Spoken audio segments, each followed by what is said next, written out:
Então, pessoal, tudo bem com vocês? Então, meu nome é César Augusto Paiva, né? Eu sou médico reumatologista formado pela PUC, sou mestre em envelhecimento humano pela UPF e sou professor de reumatologia, né? Na Universidade Federal da Fronteira Sul e também na Universidade em Passo Fundo e na Universidade do Oeste de Santa Catarina, a UNOESC.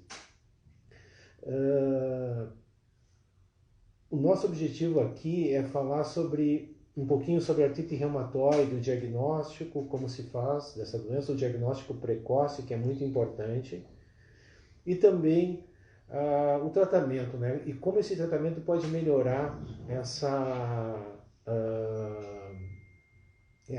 doença. Agora vocês vão escutar aqui o sino tocando, é normal isso, 6 horas da tarde, estamos realmente bem pontuais. Nós sabemos que a artrite reumatoide, né, é uma doença crônica que afeta preferencialmente as articulações, as articulações que apresentam sinóvia. É uma doença crônica, persistente, né, muitas vezes evolutiva, e que pode envolver não só articulações, pode envolver também outros órgãos e tecidos, como pele, olho, pulmão. Então é uma doença sistêmica realmente, né? Como que essa doença ela se manifesta para nós, tá? Então ela aparece principalmente de uma forma de uma poliartrite, ou seja, 5 ou mais articulações envolvidas de forma lenta, de forma gradual, né? Raramente ela inicia de forma aguda. Nós não conseguimos dizer a hora em que o dia que ela começa, né? Nós vamos encontrar envolvimento preferencialmente de pequenas articulações de mãos e de pés e também as articulações dos punhos. E isso vai ser de forma somatória, aditiva, nós vamos somando articulações. Sabemos que é uma doença que afeta, não esquecendo que é uma doença que afeta um pouco mais mulheres do que homens, 2 casos em mulheres para 1 em homens. E, em média, a doença costuma aparecer entre os 45 e 55 anos de idade, mas pode iniciar antes como pode iniciar depois. Portanto, a prevalência da artrite reumatoide na população, que chega a 1%, é maior na população idosa, né? Então, nós temos cada vez mais pacientes com artrite após 60 anos, 70 anos de idade, né?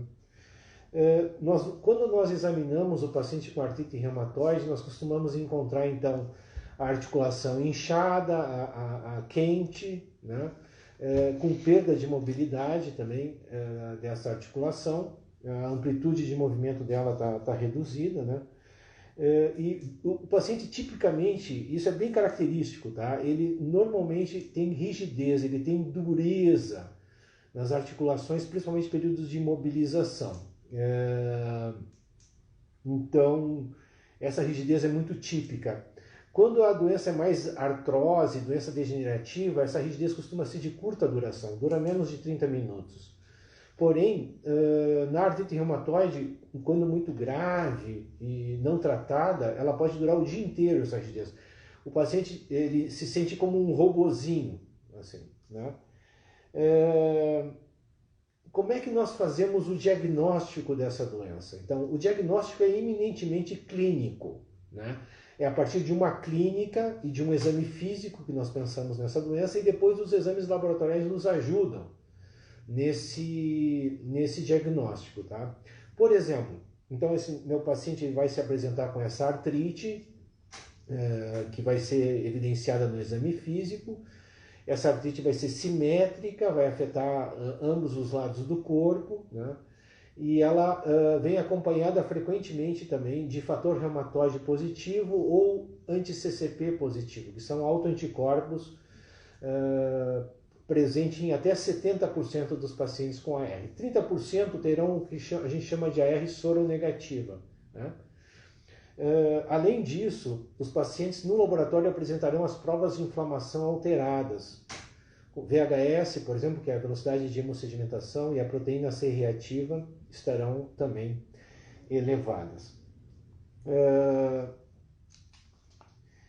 Em relação ao diagnóstico, então, ainda, quanto mais precoce o diagnóstico da R, melhor, pessoal. Há vários estudos mostrando que quanto mais cedo você fizer esse diagnóstico e intervir nesse paciente com o tratamento medicamentoso e não medicamentoso, melhores as chances de induzir o que nós queremos, que é a remissão da doença ou baixa atividade. Então, é muito importante o diagnóstico precoce, né? De preferência, pessoal, nos primeiros 3 meses a 6 meses de doença. Tá? Os trabalhos mostram que se você, o tratamento, a resposta, o desfecho do tratamento é muito melhor a longo prazo se você controla a doença nos primeiros 2 anos do início dela. As erosões e as deformidades que a doença pode causar já se instalam nos primeiros 2 anos de doença. Portanto, é importante o diagnóstico precoce e a intervenção terapêutica já no começo, com o objetivo de controle máximo da doença. Não controle pequeno, mas controle máximo. A progressão da doença é variável, porém a doença tende a ser persistente na maioria dos pacientes.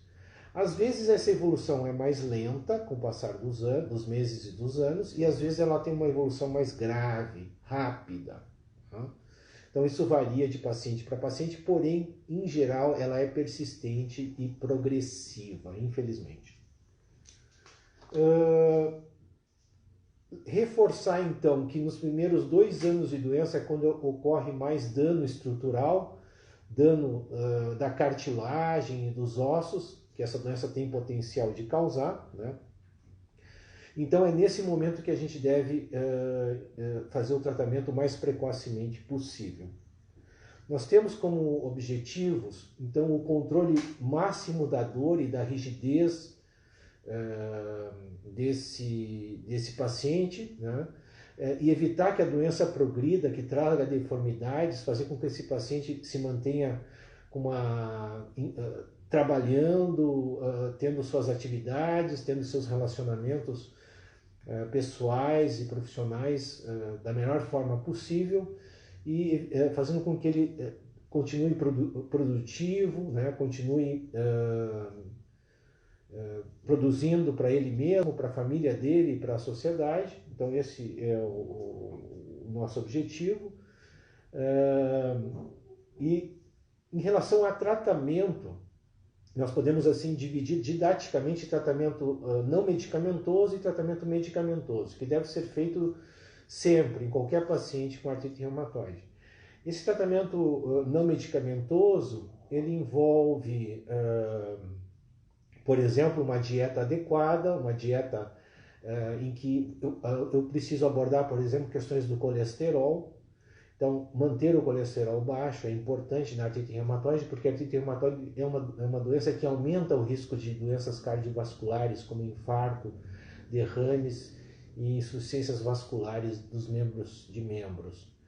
Além disso, a obesidade não é um bom caminho, né? A obesidade está associada à inflamação, à doença cardiovascular e também a uma sobrecarga às articulações. Então, dieta é um aspecto importante. Outra coisa importantíssima é o exercício físico, então um bom condicionamento físico, o suporte com um fisioterapeuta, um terapeuta ocupacional pode ser muito importante, né? O exercício melhora a força muscular que tende a ser perdida pelo processo inflamatório dessas articulações. Naturalmente os músculos vão se atrofiando, né? Naturalmente não, em decorrência da doença. Então, reverter isso é muito importante. O repouso tem um papel também quando a doença está muito ativa, então alguns dias de repouso podem ser bastante úteis também. Devemos, se o paciente fuma, orientar que ele pare de fumar, porque o tabagismo é um fator de risco para o desenvolvimento de AR, então é um fator ambiental que aumenta o risco de ter artrite reumatoide. Vejam, o tabagismo é uma situação que gera muitos problemas de saúde, incluindo alguns reumatismos, pessoal. Então pode botar na lista do tabaco esse problema também. Então abordar essa questão do tabagismo também.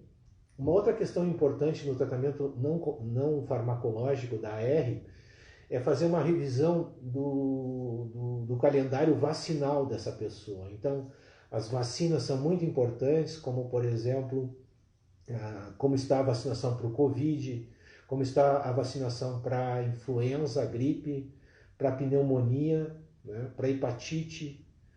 Então, é importantíssimo revisar a questão vacinal e, se possível, até antes mesmo do tratamento, porque o tratamento é imunossupressor.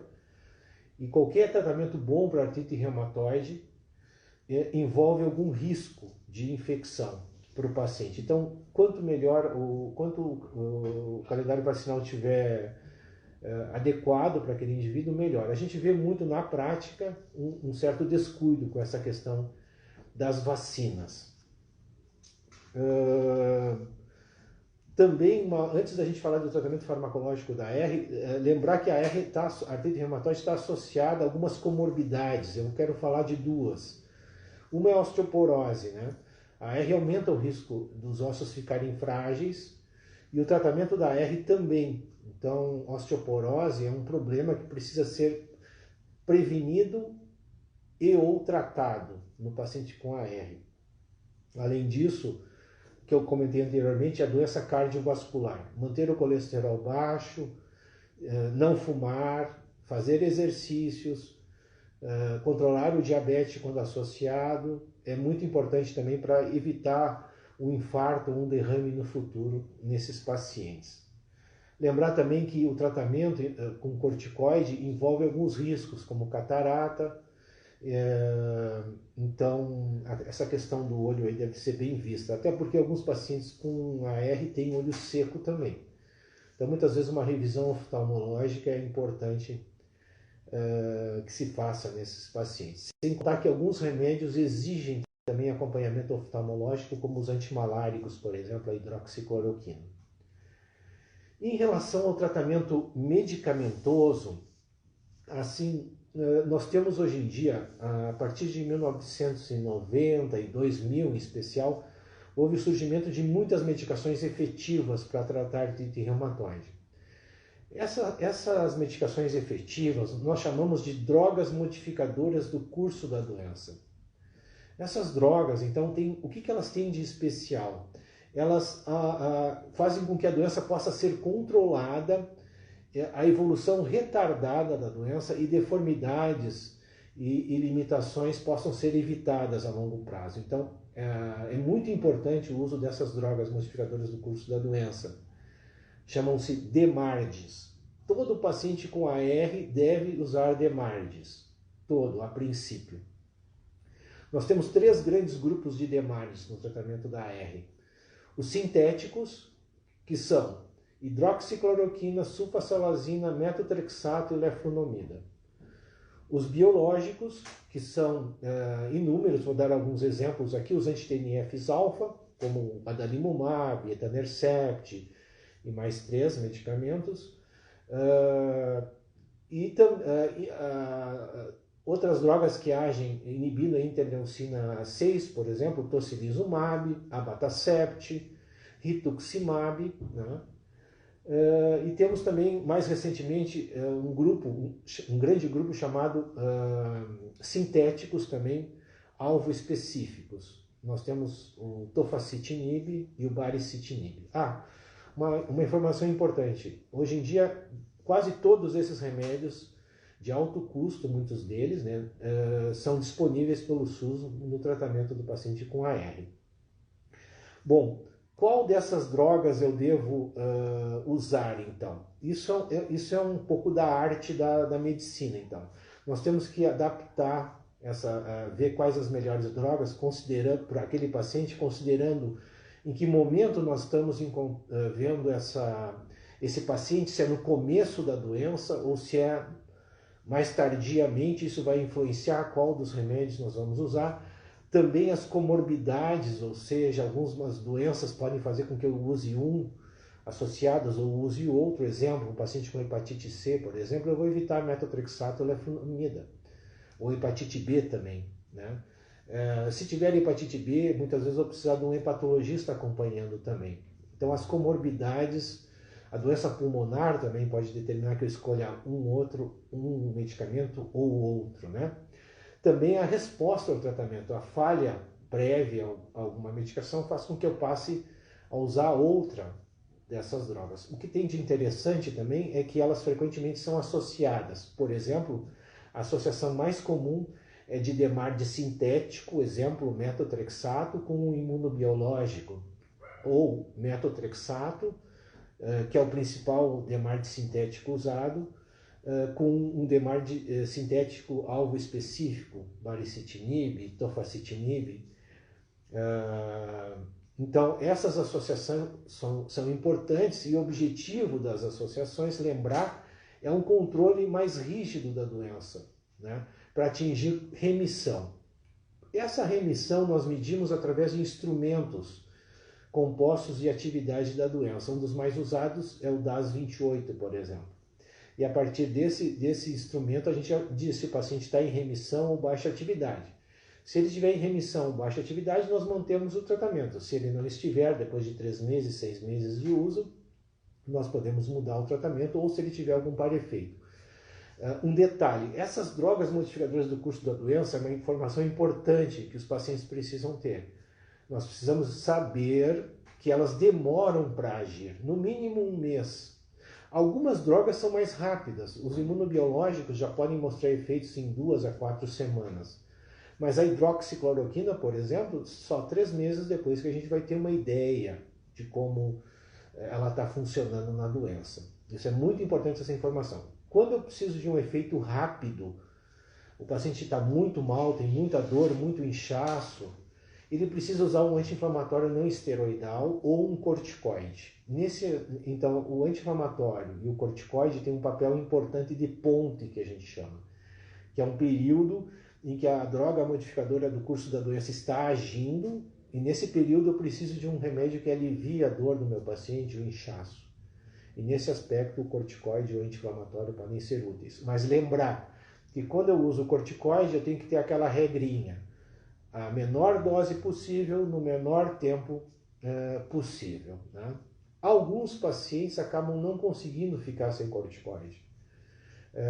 E aí, nesse sentido, se a gente vai usar corticoide nesse paciente, a gente precisa manter uma dose baixa, ou seja, abaixo de 7,5 mg de prednisona ou prednisolona diário, né? Isso é uma dose baixa de corticoide. Em relação à dieta, alguém pode se perguntar, mas tem alguma dieta que melhora o paciente com artrite reumatoide? Olha, existem algumas dietas, como óleo de peixe, por exemplo, que pode diminuir um pouco a inflamação. Mas essas dietas nunca vão tratar sozinho o paciente. Infelizmente, o paciente com AR precisa de medicamento. A grande maioria dos pacientes precisam de medicamento. E um detalhe importante é que, com o controle da doença, nós podemos até ir tirando algum tipo de remédio, mas nós usualmente não tiramos todos os remédios a longo prazo. Essa é a orientação mais importante assim. Bom, então eu queria reforçar que nós temos uma janela de oportunidade, que a gente chama, que é nos primeiros 3 a 6 meses do início da doença. Então o diagnóstico precoce é muito importante, porque a intervenção com DMARDs, drogas modificadoras do curso da doença, nesses primeiros 3 meses, 6 meses, 3 meses a 6 meses, fará com que a evolução da R daqui 5 anos, 10 anos, seja muito melhor do que eu aguardar o tratamento depois de 2 anos de doença. Isso está muito claro assim nos trabalhos.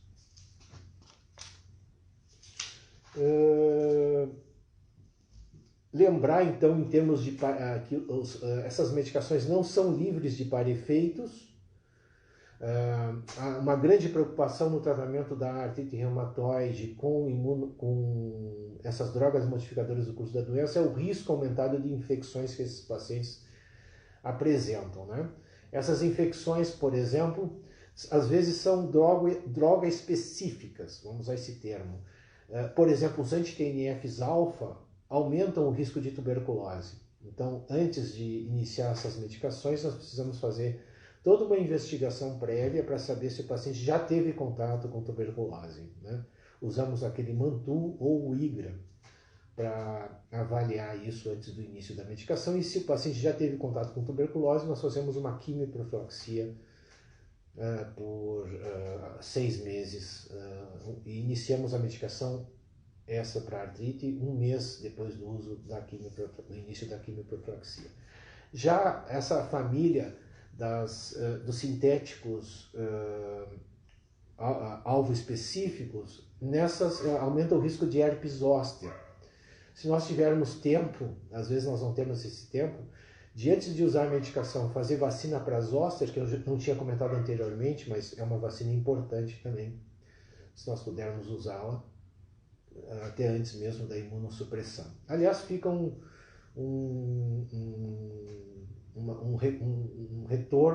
uma dica de que indivíduos com mais de 50 anos lembrem de se vacinar para o zoster, por herpes zoster. Eu acredito que seja isso que eu tenho para apresentar para vocês nessa apresentação. Eu vi que tem algumas perguntas aqui, eu gostaria de aproveitar e respondê-las. O Evandro, por exemplo, ele pergunta como a R se manifesta precocemente. Usualmente, então, o paciente terá dor e inchaço articular, de pequenas articulações e de punhos, de uma forma de instalação não súbita, mas ao passar das semanas e dos meses, né? Ele terá também rigidez matinal, é bastante comum também isso acontecer. A Neiva perguntou se essa doença é a mesma da espondilite. Neiva, a espondilite é uma outra grande doença da reumatologia, né?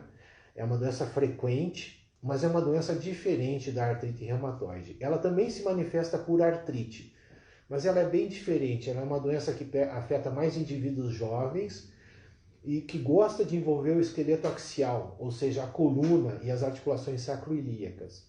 É uma doença diferente. Até algumas medicações que nós usamos na R, nós usamos na espondilite também, mas são doenças diferentes e têm uma abordagem diferente. A Débora perguntou se inchaço nos pés ao acordar e dor ao pisar no chão pode ser sintoma. Até pode, Débora, mas lembrar que a doença gosta de envolver também mãos e punhos, né? Mas ela gosta de envolver dedos dos pés, a base dos dedos, as metatarsos que nós falamos. Então, se o paciente tem dor nessa região bilateral e tem envolvimento também de articulações outras, em especial das mãos e dos punhos, nós precisamos pensar também em AR. A Letícia pergunta se a doença é hereditária. Olha, existe um componente genético na artrite reumatoide. Esse componente é poligênico. É muitos genes envolvidos. Então, assim, a penetrância não é forte, né? O fato de ter a mãe, o pai, irmão com AR aumenta um pouco o risco de ter AR. Mas não é, assim, uma chance altíssima de ter a doença. Apesar de que a genética certamente é um fator de risco, e às vezes nós temos famílias inteiras com artrite reumatoide. Mas na maioria das vezes nós não conseguiremos identificar um caso na família, né? A Bárbara pergunta se existe probabilidade de que eu me cure da artrite reumatoide. Nós consideramos a R uma doença incurável e acreditamos que quando ela se cura, às vezes cura a artrite reumatoide, talvez não seja artrite reumatoide. Nós acreditamos que a R é uma doença no momento incurável, infelizmente, né? Porém, a grande notícia é que nós temos hoje muitos tratamentos para mantê-la quieta, né? O Guston pergunta por que se tem artrite reumatoide? Então, predisposições ou fatores externos. Não falei um pouco de fisiopatologia, mas é isso. Existe a predisposição genética de doença autoimune, né? E a AR é uma doença autoimune. E existem alguns fatores externos. Um dos mais conhecidos é o tabagismo, né? Mas a maioria dos pacientes com AR não fuma. Porém, quem fuma tem maior risco de desenvolver AR. E também algum processo infeccioso não tão claramente definido ainda. Mas na maioria dos pacientes nós não conseguimos identificar a causa da AR ainda, tá, pessoal? A Mariana pergunta como eu posso ajudar um familiar com AR. Pode ajudar muito, Mariana. Entendendo a natureza da doença, a cronicidade da doença, a necessidade de acompanhamento por profissionais dessa área, a necessidade de exames regulares, o suporte financeiro, se possível. Enfim, há várias formas da família ajudar um paciente com AR, né? Apoiá-lo, sem dúvida nenhuma, cobrá-lo de forma positiva, no sentido de que ele mantenha um acompanhamento, né? A doença, o Guilherme pergunta se a doença é contagiosa. Não, Guilherme, a doença não é contagiosa, né? Contagioso é o coronavírus, né, pessoal? Mas a AR não, tá? A Dioneia pergunta quais os principais sintomas e quais procedimentos para retardar. Sim, rigidez matinal, dor poliarticular, inchaço, né? E para retardar a progressão da doença, sim, tratamento precoce, objetivando o controle da doença, objetivando, não aceitando atividade moderada ou alta da doença, não aceitando, fazendo modificações para retardar. Isso vai retardar a progressão da doença, certamente na grande maioria dos pacientes. Um outro caso pode ser mais difícil e ter muita dificuldade de resposta, mas a maioria responde bem. A Rosane pergunta, a artrose poderá, com o passar do tempo, transformar-se em artrite reumatoide? Não, Rosane, a artrose não evolui para artrite reumatoide. O que a gente vê na prática, tá? Então, a artrite não tem cura, Marivone, né? O que a gente vê na prática? Assim, a gente vê pacientes com AR que têm artrose junto, certo? Porque a artrose é uma doença muito comum. A artrose, para vocês terem uma ideia, das mãos, por exemplo, afeta 20% da população depois dos 50 anos de idade.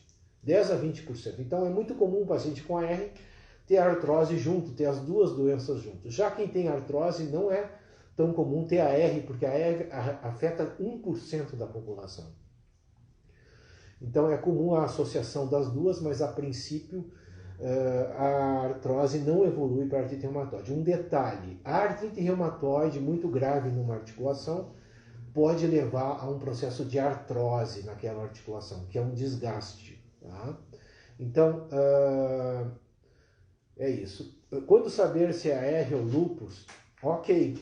Lúpus é uma doença mais de mulher jovem, então, não é raro em homem, diferentemente da AR, que não é tão raro em homem. E o lúpus, ele tipicamente dá manifestações cutâneas e renais também. E o laboratório é bem diferente no lúpus. É comum haver baixa de leucócitos, de plaquetas baixas, de envolvimento renal, como eu comentei, e a AR não. A AR é uma doença que usualmente os leucócitos estão altos ou normais, as plaquetas estão normais ou altas. Não é comum haver envolvimento renal na AR, né? Então, são doenças que às vezes é difícil esse diagnóstico, mas usualmente os médicos estão habilitados para fazer esse diagnóstico diferencial, né? Fique atento se é uma mulher jovem, com envolvimento de pele, lesão fotossensível. Uma coisa interessante no lúpus é que ele normalmente é um quadro subagudo, é um quadro que dificilmente o paciente vai fazer o diagnóstico de lúpus 2 anos depois que começou a doença, 1 ano depois. Normalmente ele faz o diagnóstico em poucas semanas. Né? Não sei se alguém tem alguma pergunta a mais, algum comentário. Se não, vamos encerrar essa nossa live, né? E colocando à disposição aí de vocês nas redes sociais para continuarmos conversando, tá? Um abraço a todos, então. Até a próxima. Tchau, tchau.